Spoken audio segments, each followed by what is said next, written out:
public speaking, two words that strike fear into the hearts of many. Just hearing those two words can make your heart race, can make your palms sweat, and move you into a state of fear. Now imagine if you could become not just a competent speaker, where you can stand in front of an audience and get your point across, but imagine if you could learn to love that, if you could become excited about doing that, and if you could elevate your status and capability to influence people and to grow your career, grow your business, really build your standing in whatever your field is. Now, of course, while it's helpful to understand why your mind is doing that, just knowing that isn't going to help you to fix it. What you need to be able to do is to be able to work with your subconscious mind, that emotional part of your mind that's holding on to those memories, that's holding on to those associations that you've got in your mind, that is stopping you from putting yourself out there because it doesn't want you to feel that way that you did when you were embarrassed, when you were humiliated, when you were put on the spot, felt all those eyes upon you. Your mind is still trying to stop you doing that. So what I do to get people from that place of fear, that place of wanting the ground to open up, to really welcoming this and loving this and being able to just go out there and perform without any fear, to let it all flow, is I combine teaching people techniques that help them be better presenters, but most importantly, I teach them how to be able to let go of that subconscious fear. How do I do this? I do this using hypnotherapy, a particular type of hypnotherapy called RTT therapy, which is like hypnotherapy on steroids. It is a highly sophisticated, powerful form of hypnotherapy, which goes through a process of helping you understand where this issue comes from, getting to the root cause. Where does your fear of speaking in front of groups come from? I will take you back to memories, to scenes, take you back to the actual time, place, events where this fear all began, so you can really understand where that comes from. Having taken you back to that point, having given you that aha moment of understanding what it's about, your mind is then in a better place to be receptive to letting go of that, to recognise that while you understand how you came to feel that way, that you're no longer in that place, in that situation, in that time, that feeling concerned and worried and anxious about something you experienced as a child, as an adult, is no longer useful, ridiculous, and they can easily let go of it. And then the final thing that I do, incredibly importantly, is I will work with you to give you the new thoughts that you want to have. So if you fear public speaking and you want the ground to open up in front of you, I can give you the thoughts to be excited about going to do it, to feel incredibly confident, relaxed out there doing it, to be able to interact with your audience, to influence the audience, to really be able to flow and be in the moment, to literally become a presenter who is not just technically great, but who enjoys it and who makes not just yourself feel good, but makes your audience feel good. Because ultimately, the whole point of public speaking is to influence. And to influence people, you can only do that when you feel good. And when you feel good, you can make your audience feel good. So having the confidence, being comfortable, learning to love public speaking is going to give you all the foundations to be a great public speaker. But to put all of that confidence and comfort and enthusiasm, excitement together, you also need to understand how to prepare and how to deliver public speaking. And there are some basic things that you need to understand. And the reality is that most people do the wrong things. Most people focus upon the wrong things. Most people focus upon what you're going to say, the words you're going to say, the order that you're going to say things in. People will like to have a script, and people go into worrying about, will they remember what they say? Will they miss something? Will they get something in the wrong order? But here is the reality. You really need to understand this, is that any kind of interaction, and particularly these presentations, public speaking, what it's really about is about how you make people feel. And how you make people feel is primarily about your engagement with them, your interaction with them. reality is they will remember very little of what you say. They may remember one or two things about what you say. If you ask somebody after they've been to a presentation like what somebody said, they're not going to remember more than a few snippets of what you said, if you're lucky. But what they will remember is the impact you had upon them. They'll remember how you came across, how you delivered your presentation, your talk to them. They'll remember how you made them feel. But what people focus upon is the context. They focus upon the words and the slides and following the order. So when you understand that, everything changes. You need less time to prepare and you focus upon what is really important, which is upon building this into something really, really simple. The way I tell people is what really matters is knowing what are the 2 to 4 points that you want to make. No more than that, because people won't remember that 2 to 4 points that you want to make. And then the other part of it is about how you engage with the audience, focusing on your interaction with the audience. And when you remember that you only need to make 2, 3, maybe 4 points, you don't need to worry about forgetting your words, about forgetting your lines. Because if you're presenting about something you're even half knowledgeable about, you'll know what your points are. It doesn't matter what order you say things in. It doesn't matter if you forget something. Nobody knows. What matters is that you get those points across, and you do that by engaging with the audience.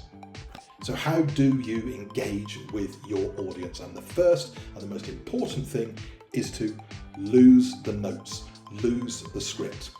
Because when you are concentrating, thinking about what you need to say in the order you need to say, having some kind of script, you are in your head, you're in those notes. And what you are not in is in the mind of the audience. You are disconnecting, turning off your audience, and you will quickly fail in your objective of winning them over with whatever your point or your message is. So lose the notes. You only need to remember the hook, the words you say at the start to get people engaged with you, the 2 to 4 points that you want to make, and your close or your call to action at the end. That's all you need to remember. And even if you're only half comfortable with your subject, you can remember those simple things.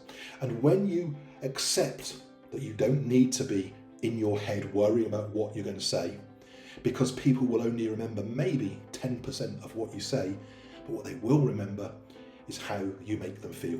So when you're stopping worrying about something that doesn't even really matter, that people won't remember, and you're allowing yourself to be present to engage with the audience, you are going to be more effective. And immediately, because you're not worrying about what you've got to say, you're not thinking what's on that piece of paper, you are going to be more relaxed. You're going to be more at ease. So your body language is going to be better. You're going to be calmer. You're going to appear more confident. And again, you're going to transmit that to your audience, and that will start to win them over, because no one responds well to a nervous, anxious, stiff presenter. So you make yourself feel good, and by doing so, you make the audience feel good. And then when it is time to stand up and start your presentation, or to start it if you're sitting down, whatever the context is, the first thing that you should do, knowing what you want to say, is then to smile.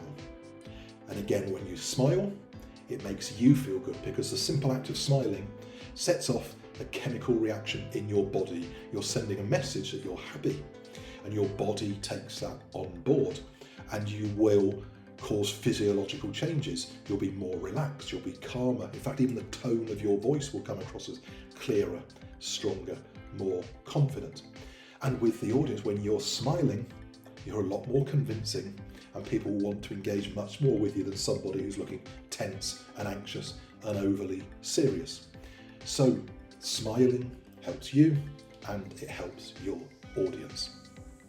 And the next thing you need to do, now you're in this place where you're not worrying about things, about what you need to say, where you're already winning them over in the very early stages with your presence, with your demeanour, is then to make sure that as that presentation progresses, as that talk progresses, that you are engaging with them. And again, because you're not in the notes, you instead can be engaging with the audience through your body language, and particularly your eye contact.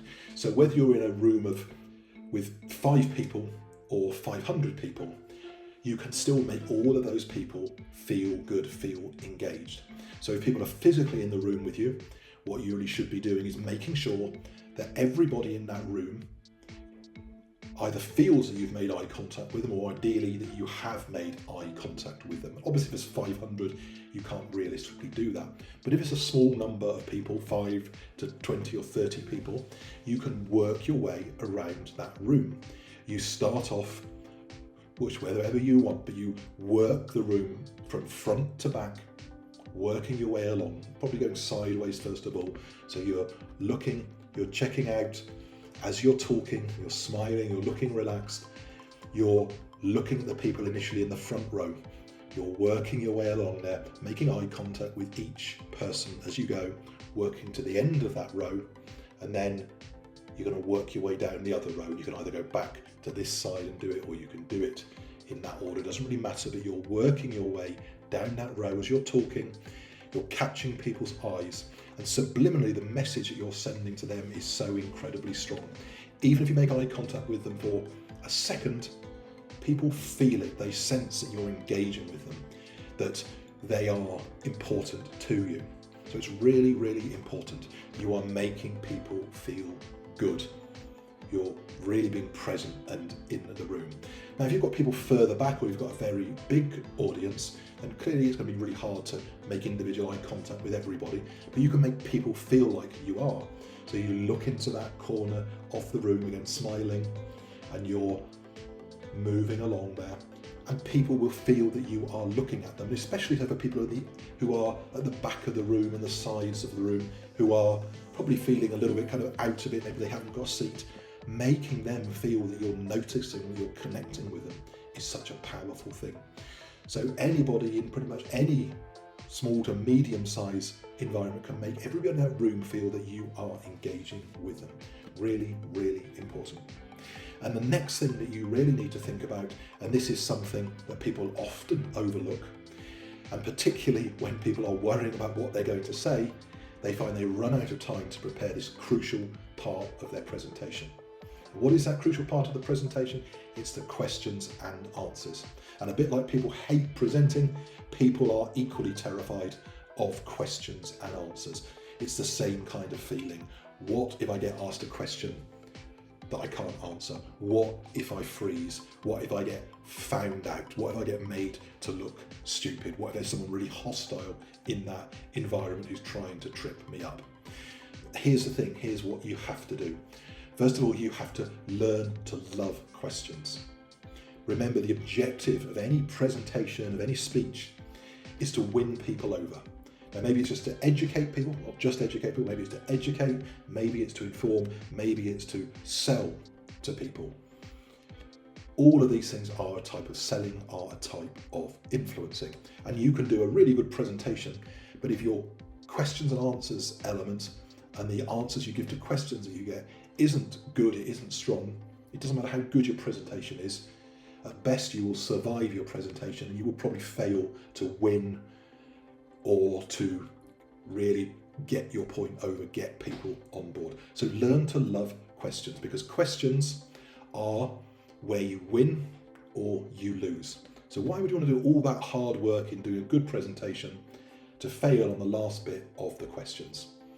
So think of questions as a positive thing. And anyone who's in sales will know that when you're asked a question, this is what's called a buying signal.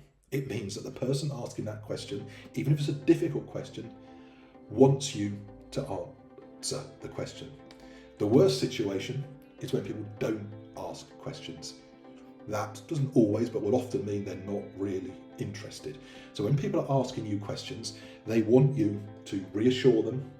They want you to maybe give them more evidence. They want you to build up their confidence further, or they want to clarify a misunderstanding or a lack of information or knowledge that they have. So people ask you questions, even if they're challenging questions, because they are interested. So welcome questions. It's a good thing. It's where you win and it's where you lose. And how do you prepare for those questions? Well, when you're not having to spend hours and days or maybe even weeks preparing a script, over preparing fancy slides. You can use a fraction of that time to actually focus again on what's important, which is on anticipating the questions that you will get asked. And if you're talking about a subject again that you are even mildly knowledgeable about, then you should be able to anticipate the majority of questions that you're going to get asked. 70, 80, even 90% of what people are going to ask is something you really should be able to anticipate and predict. So what you need to do is sit down, think about what people are going to ask, write down the questions, and then think of what are the answers to those questions. And obviously some will be easy, some will be harder than others, and there will be some questions clearly which are very difficult ones to answer. But when you have thought about what your answer is in that time before the presentation, when you give your answer, even if you said exactly the same thing in the moment without having thought about what the answer is, when someone asks you that in the session and you've already prepared that, you're going to be feeling relaxed and confident. And when that question comes, you're going to be, great, I'm ready to go, as opposed to be on the back foot again, moving into fear. So you are able to say the same thing and be more compelling when you've already thought about that answer, because you're comfortable that you already know the answer to that. So, of course, there may be some questions that you will get where you don't know the answer. And again, this is something where people worry about. But again, this is about a mindset change. If you can't answer a question or two, or a few questions, that is not a bad thing. That is actually a good thing. Why? Because what you do in that situation is you say, I don't know that, but I'll go and check it and find it out, and I will come back to you. And why is that a good thing? Because it gives you another opportunity to engage. And whatever the situation is, let's say it's a sales presentation, let's say it's an interview, let's say it's a presentation for a promotion, whatever it is in that kind of win or lose situation, when you have a question that you're going to come back with, it gives you another chance to interact with the influencers and decision makers. You've got a reason to talk to them when they might otherwise be shutting you down, closing the door on you. So you've got a great chance to get in there and talk to them again. And in any selling situation, that is the most powerful thing. So questions are good. If you're educating or influencing people, it gives you another opportunity to get in front of senior people who you might want time from, you might want budget from, you might want buy-in from, or it might just be people who, if it's an academic situation, where you can build a relationship and network with those people. So welcome questions, and even if you can't answer a few of them, see it as a great opportunity. It's nothing to get flustered about. So giving presentations, it is about influencing. You do that not by just the words, or largely not by the words that you say, you do it by the way you interact. So get out of your head, get out of the script. You know the things that you want to say. Focus upon engaging with the audience, making them feel good, because that's what that will remember. And when they make their decision about you or what you're proposing or what you're suggesting, even though they don't mean to do it, they will be making that primarily based upon how you've made them feel, not the points you've made. They probably can't even remember some of the facts about it, but subliminally people make decisions, make judgments about people. And when you make people feel good, that's 80% of what you need to do. The facts, the words, the details of things, of course they're important, but they are secondary to how you make them feel. So if you would like to learn how you can become that amazing, confident, comfortable public speaker where you have this influence over people, book a free discovery call with me. In that free 30-minute call, I will work through with you how I can help you. I'll answer any questions that you've got. So make that step now. This could be the best move that you ever make. I look forward to seeing you soon in that call.